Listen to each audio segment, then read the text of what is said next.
Don't shop at Best Buy again until you watch this. I dug through complaints, lawsuits, refunds, repairs, credit traps, and delivery failures to show 8 reasons about how a trusted retailer systematically wastes time, money, and patience while pushing responsibility back onto customers. 1. Overwhelming volume of consumer complaints. I always start by looking at complaint volume because numbers do not lie when stories do. Best Buy has accumulated tens of thousands of consumer complaints across major platforms, and that scale alone tells me something is broken. On the Better Business Bureau, Best Buy regularly logs thousands of complaints within rolling 3-year periods, most of them tied to refunds, billing disputes, delivery failures, and unresolved service issues. That is not normal friction. That is a pattern. What stands out to me is repetition. I read complaint after complaint describing the same problems, different states, different stores, same outcomes. Orders canceled without refunds. Returns marked complete, but money never returned. Customers bounced between departments with no ownership. When problems repeat at this frequency, they are no longer mistakes. They are design flaws. Consumer affairs ratings hover near the bottom of the scale, often close to 1 star out of 5. These are not emotional one-off rants. Many include documentation, timelines, and screenshots. People describe spending weeks chasing basic resolutions. That time cost is invisible on a receipt, but it is very real. What makes this worse is the size of Best Buy. This is not a struggling retailer with limited resources. This is a multinational company with advanced logistics systems and legal teams. When that kind of company still produces this level of dissatisfaction, it signals that customer pain is being absorbed as an acceptable cost. From my perspective, complaint volume is the warning light on the dashboard. And at Best Buy, that light has been flashing for years. If this were a product defect, it would already be recalled. Yet people keep shopping there, assuming their experience will be different. The data says otherwise. 2. Refund delays and denied returns.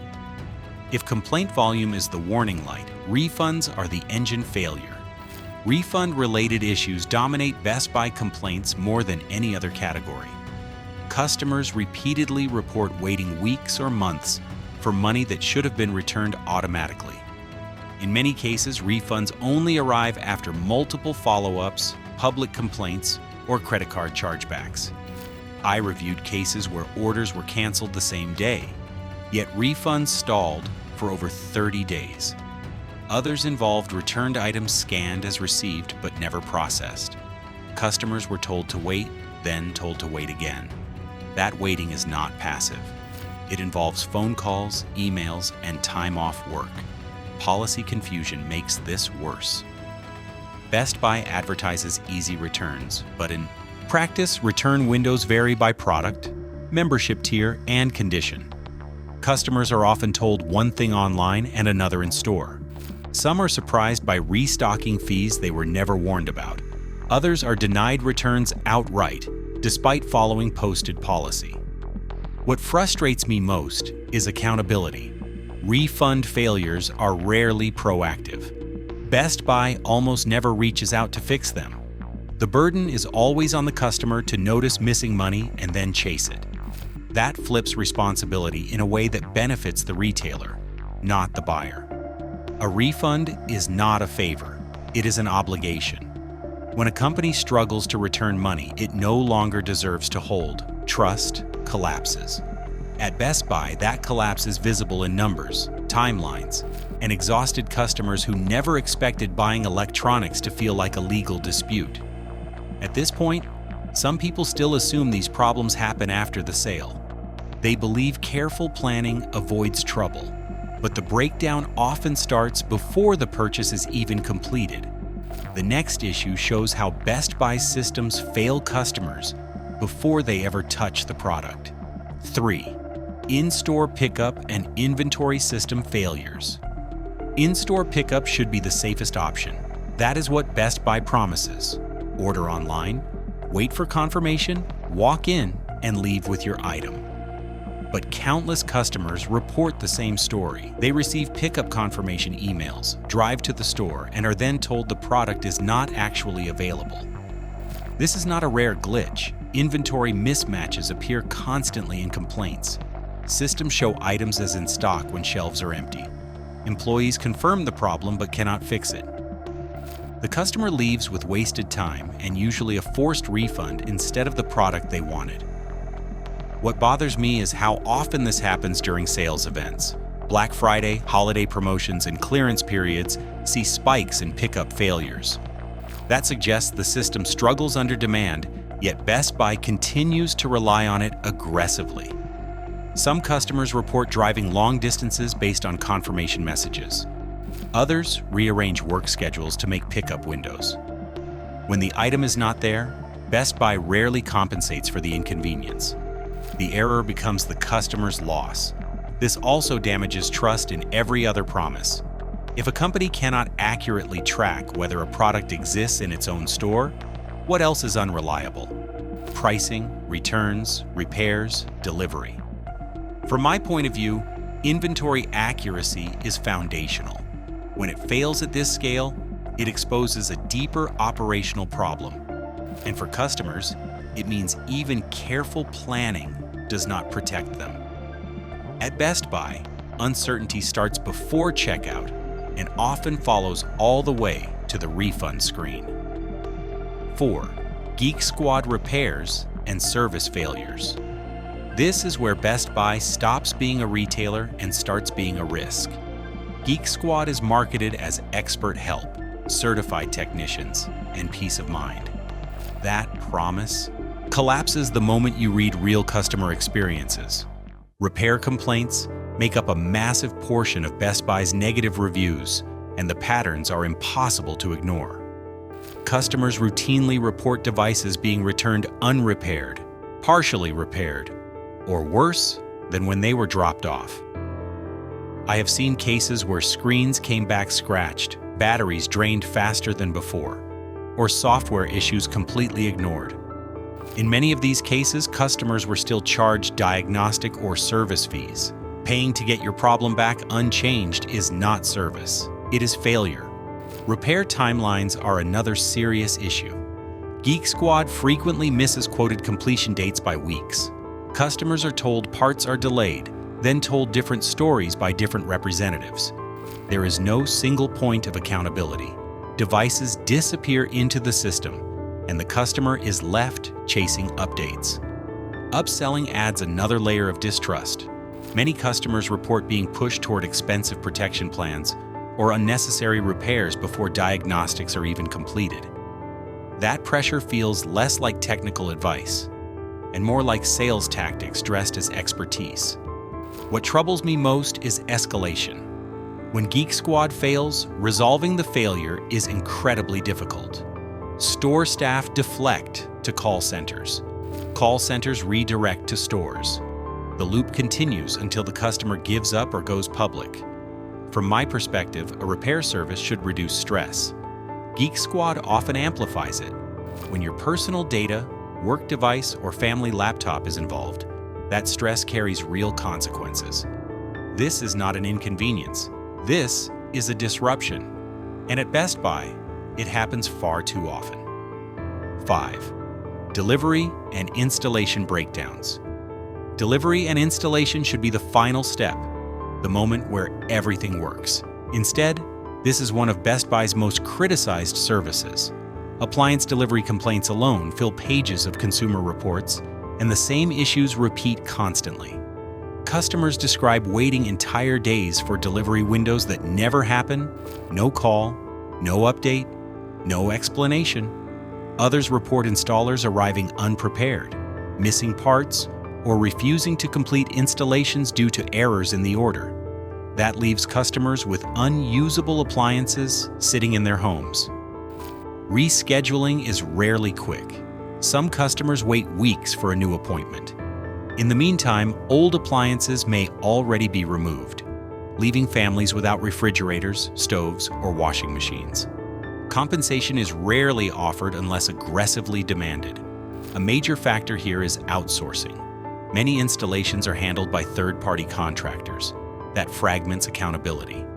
When something goes wrong, Best Buy blames the contractor, and the contractor points back to Best Buy. The customer sits in the middle. Communication failures make this worse. Delivery tracking systems are often inaccurate. Customer service agents lack real-time updates. Promises are made without confirmation. Trust erodes with every missed appointment. From my point of view, large electronics and appliances are high-stakes purchases. People plan around them. When delivery collapses, the impact is immediate and personal.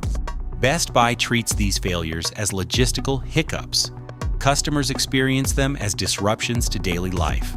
Subscribe, like, and comment why you like this video for a chance to win a new Apple MacBook. 6. Extended warranties and protection plan. Controversies. Extended warranties are where Best Buy makes serious money, and that alone should make you cautious. Protection plans generate high margins, and complaints suggest they are often oversold, misunderstood, or misrepresented. Best Buy has faced lawsuits and settlements related to warranty practices, including claims of misleading coverage terms and automatic renewals. Many customers believed their plans covered damage or replacements, only to be denied when they filed claims. Automatic renewal is a recurring issue. Customers report charges appearing long after they forgot they even had a plan.